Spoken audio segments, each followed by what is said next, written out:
Now, you said you were involved with another business back home in Fort Wayne.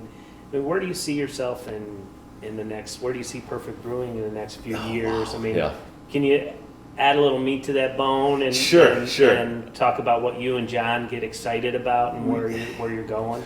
We get excited about the response we're getting from the community. This is a great community for what our business is. Okay. We feel it's a very beer-centric and a very local-centric area, and we love that.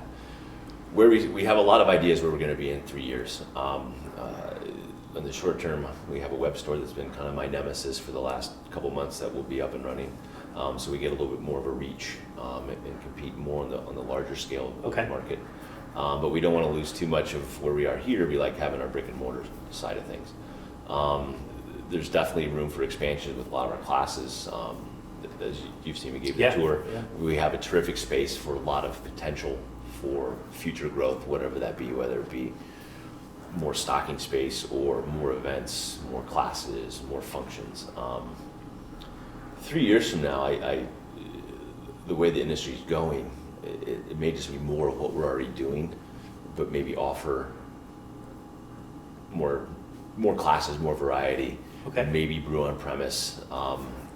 There's a lot of things that we can do, but a lot of it we have to, since we are in the alcohol industry, one way or the other, no matter how we look at it. A little regulation. There's a little regulation, so a lot of that may dictate where that goes and where we want to focus. Like, do we want to focus on a brew on premise where you come in, you can brew your stuff, we take care of it, and you come back 6 weeks later and take it home? Okay. Do we want to focus on having more tasting events and getting a liquor license that way, to where we can come in and bring reps in and bring different breweries in and do it that way? Do you need a liquor license to do this? That's a fuzzy area. It's a little bit, but we've talked about it a little bit. State of Illinois passed a law 2 years ago, maybe 2.5 years ago, that homebrew clubs, homebrew shops, and judging events can pour 1 ounce samples. Okay. Which we're pretty keen on making sure that we don't, how do I say it? We don't want to be too aggressive. Take advantage of that. So we're pretty strict on that. So we can come in and sample. So we try to have some of our kits on sample to taste. Yep. But we're not a bar. Right. So it's not something you come in and hang out. Right. For 6 or 7 hours. We don't have a TV, so you can't do that. Right. I was planning on leaving around 4. Sure. Why not? Yeah. Put you to work. Put an apron on. Yeah. Here we go. No. So it's. We try to be as upfront about that as possible. That this is what we can do. This is what we can't do. But it is something that we are researching a little bit more in depth going forward. Makes sense. To see where we are, because we want how you can evolve. A lot of people want to taste things, and a lot of people want to experience the craft brew industry. But we also want to make sure that we're right by the law. Yeah, right. So, well, yeah, of course. That's a very clear as mud statement. So yeah. Yeah. No, I get it. You don't want to jeopardize anything. Right. The industry it's a fascinating industry with what's going on. I mean, we just got off of the Super Bowl, and Bud's causing a stir on both sides of the fence. On the one hand, they're buying up craft brewers. On the other hand, they're kind of making fun of the craft drinkers in a sense.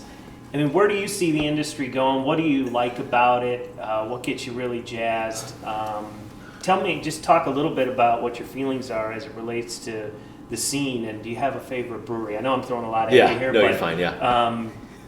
Do you have a favorite brewery? I love Bell's. Oh, geez. Favorite breweries are so tough because so many breweries are making so many fantastic beers. Yeah.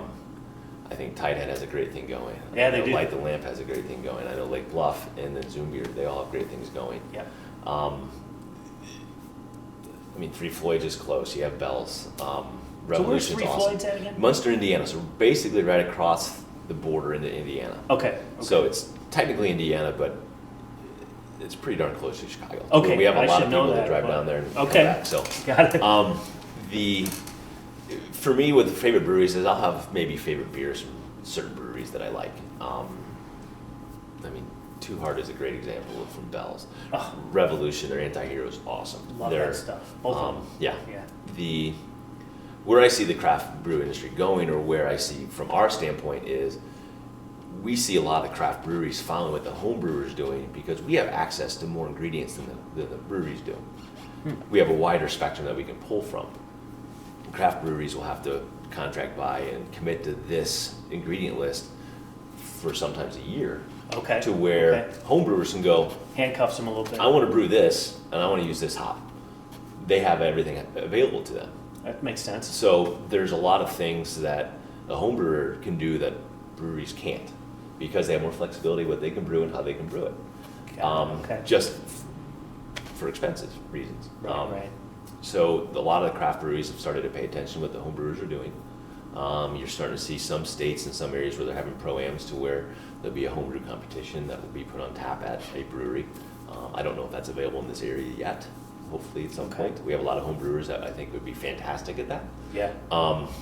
The industry's growing. I mean, we're still at pre-prohibition levels as far as the number of breweries. It's getting a lot closer because it seems like there's a new brewery open up every day.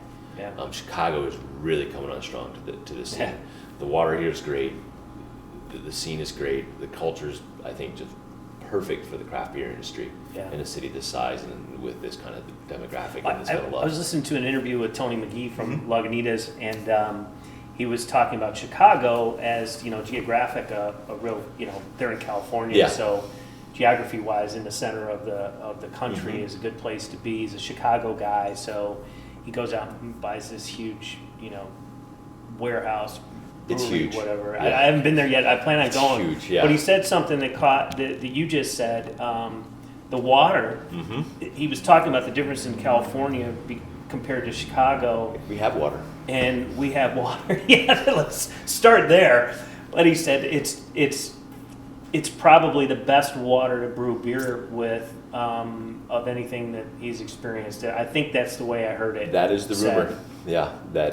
There's even speculation that some of the breweries are pulling right off the tap water. Granted, I'm sure they're probably treating it, but they're not having to do a lot to the water. Right. From an economic standpoint, that's huge for the brewing industry. Yeah. That's one of your biggest, I don't want to say expenses, but you go through that's the biggest resource you go through. When you talk about expenses, and I'm interested in this business and learning about it. It's fascinating. To see what guys like you are doing in this space, but also obviously the craft brewers themselves, the bigger operations. Yeah. And the thing that I hear over and over and over again is just the capital intensive piece. I mean, these things at a large scale, how much does that stuff cost? I mean, depends on is that size. where all the money's going? A lot of that's where the money is. A lot of it's in the regulations. You have to have a different amount of water available. Because you just can't go to a store and buy a 100,000 gallon kettle. Yeah, right. Somebody has to build that specifically for you. Okay. So there's a lot of that expense.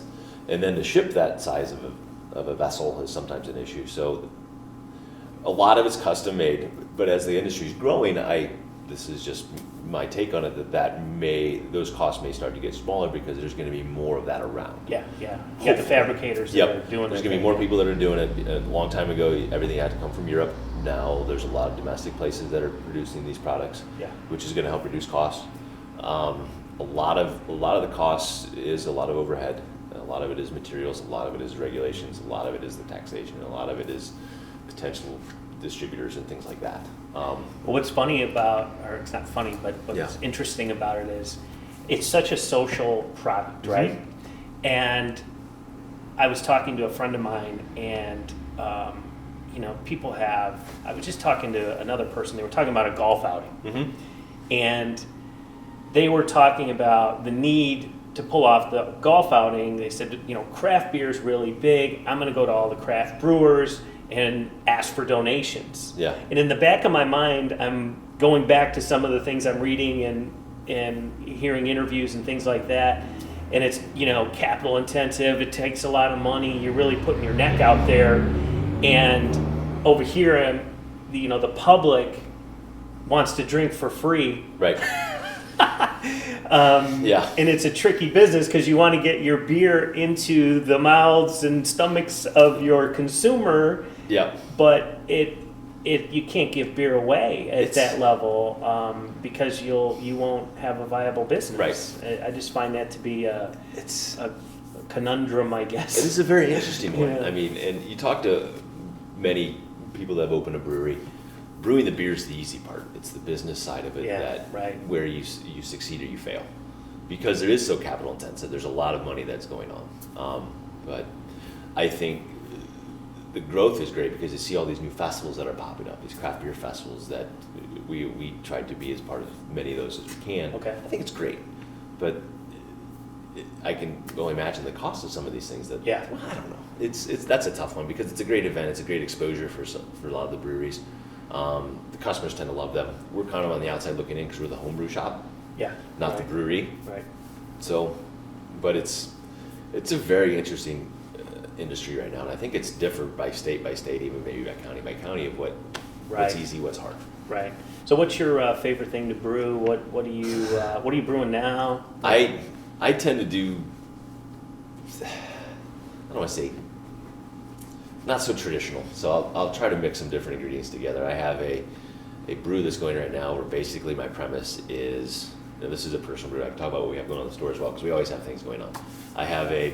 Basically I'm going for a piece of toast with hop jam flavor profile. Oh, okay. We'll see. I don't know. All right. At the shop here, we have some Russian Imperial stouts and these are all things we've done in class. We have some brown ales. We have Belgian darks. So we have a lot of varieties. We try to, in some of the class, we try to brew a lot of our kits so people can taste them. Your class, by the way, is fantastic. Thank you. It's how I met Andy. I attended a Brewing 101 class last week and tasted some of your brew, and it was a brown ale. And what was the other one? The other one is a little bit more challenging to explain because it's part of it's an inspiration for a competition that we're doing. So it was what we deemed it yeast mode. So we had a lot of yeast that was close to expiration, approximately 30 smack packs from Y yeast. We put them all together, 8 different species, and we cultured and grew that yeast, and then John divvied that up, and we were giving that out for a competition we're doing on March 14th. That's what was on tap for the other one. Okay. But what we did... It's great. Yeah, thank you. Well, thank John brewed that one. Yeah. He did a great job of that one. He did a great job, yeah. But we did this, it was kind of a fun event. It just kind of spiraled into this great event. To enter, you had to bring in 2 soup cans or whatever we're going to be donating to a local charity. And the community outreach for that has been great. We have 24 to 25 people that have committed. We have a bunch of shelves full of food that we're And who are you giving the food to? St. Joe. Oh, great. So, the church down there. Yeah, I know that church. Yeah, nice. So yeah, that's who we're donating to, and I imagine we'll do something like this again, and we'll probably go donate someplace else. The chapel has a great food bank. They do wonderful work. There's awesome. A lot of great churches around here, but I'm familiar with what the chapel does, and of course St. Joe's. Yeah. So we'll probably, I guarantee we'll do something like this again because it's going to be a lot of fun. And so we're inviting. So you've got 25 participants, roughly, that are going to be. There's some people that are partnering up, but Okay. we have 25 different brews that are going to be coming in. Okay. That it's going to be a judged event. Granted, it's not going to be a typically judged event because it's a mutant yeast strain. There's no real specifications. Little Belgian, little English, little this, little that. Okay. So it's going to be a fun event. That's interesting. So who are the judges? We're still nailing a few down. Okay. I know we have at least 4 to 5 right now with the number of people that have entered. We're probably going to need more. That's awesome, man. Yeah, it's great. It's really spiraled into a great event that we're very, very happy with and very, very proud that the community. 2 soup cans, sure, it's a great idea. Here you go. Yeah. Take my yeast file, let's go brew. Yeah. Let's go make this a great fun event. idea.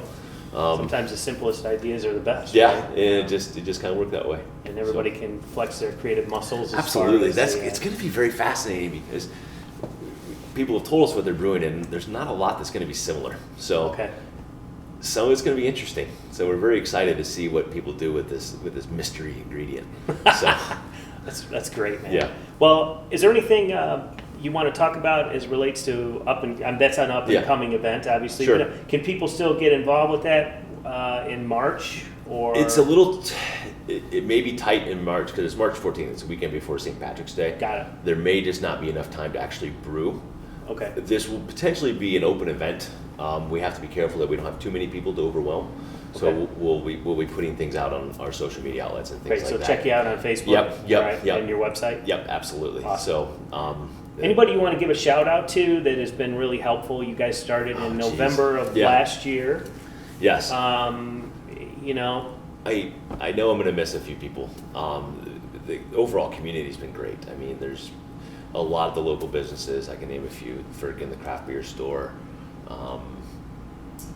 that they've shown us a lot of love and really helped promote us. That's great. I know there's more. I know I'm going to forget more. So I apologize for No, that's that. all right. But overall, the community. I mean, even some of the people that are in the community. They've just shown great support to where they may not brew, but they want to come out. Yeah. And they want to support what we're doing. And I think that's fantastic because I look at it as every dollar's a vote. Yes. And Amen. we love to earn votes, and people have been voting for us quite well, that we're very happy. So, and it's That's awesome. We want to continue to make sure that people want to vote for us. Right, So, right. but it's been fantastic. I mean, there's the community outreach. That's why I say this is a great community for what we do in the beer scene. I mean, you have this freaking Mickey Finn's. I think even Morgan's has a great tap, and then Chili U. They all have great beer taps, so Yeah, they they have do. a lot of great things to go on. Yeah, there's So- no shortage Yeah. of great craft beer. I was just at Firkin yesterday with a friend of mine. We stopped and had one beer, and it's just amazing Yeah. the menu that they have Mhm. available there. They do a nice job. It's a pretty unique gem that I think we have in this area that Yeah. you don't, until you discover it, you really don't know how unique that place is. So Yeah. definitely props to them. Definitely some great shout out to Tighthead. I love what they're doing over there. They're not too Yeah. far away. Yeah. There's definitely some roots from them to us at some point that we're very happy with, and we hear lots Yeah, of stories. Billy and, Billy, and yep. Bruce are Yep. nice people. They're great I don't know people. Billy well, but I know Yeah. Bruce. He's actually contributed and been a part of one of our concerts, Yeah. and we just had an absolute ball Yeah. with that. They're nice people to work with, and they do a phenomenal job. They Yeah. have great beer. I just wish they weren't so busy so I could get a little more of their time, but no, that's all right. No, they're terrific. Yeah, so I'm glad to see them do well, because if they do well, that means the craft beer industry is doing well, and that's good for us. Yeah. So So that's the community piece. One quick question: Sure. Who do you know who travels the farthest to come here to buy equipment and goods from you guys? Do you know that? I can pull that information. I haven't run my zip code. Okay. All But right. I know I ship coffee all the way to North Carolina, and Really? yeah, Wow. a few other far off places. So once you get the web thing going, Yeah, I have data for that, but a lot of times we have a lot of people from the city because we're right off 94, so it's an easy shot up here. it's great. Yep. We have a lot of people from Wisconsin that come through. We have a lot of people that work here that maybe live other places. So, believe it or not, our lunchtime is probably our busiest time. Because Really? we have people, they'll email us their order, say, this is what I want, we'll get it ready for them, they come pick it up and they go back to work. Yeah. Okay. So, that I thought was a very interesting stat. So the Abbott Trail is coming up. There may be a trail that I'm not going to infer, because who knows. But they are definitely we've seen a few Abbott tags. Yeah. I bet you have. This whole town's full of them. Yep. you It's know. which is great. I mean, 'cause Absolutely. it works. I mean, there's, as I said, there's a lot of choices. Every dollar's a vote. Yes. To where there's some great brew shops in the area, or not this area, but in the area, that people could choose to not come here, but they do Yeah. come here. So we're Yeah. very happy, and we want to continue to earn the business that they want to vote for. Amen. Amen. Well, thank you so much for your Oh, time. thank You you. and John are doing a great job. Thank you so much. I had never stepped foot in here because I'm not a home brewer. My neighbor is actually a phenomenal home brewer. It's good neighbors. And I got him a gift certificate when I came in. Nice. That's the guy I Okay. bought the certificate for. But when I came in last week for the class, kudos to you guys. You're doing a great job, and you're experimenting, and you're trying things, and the contest, and you're tying it in with the community. For what it's worth, coming from me, Yeah. man, I think you're doing a great job, and Thank you so it's just much. a great I appreciate it. opportunity to sit Yeah. down and chat and learn more about Perfect Brewing. We can always talk. That's never a problem for us. But thank you so much for thinking that we would be a good fit for what you're doing, because I like that. It's great what you're doing with the community and well, thanks. involvement that way. So appreciate it, man. Thanks for letting us be a part of that. So. Awesome. All right, that's a wrap, George. What do you think?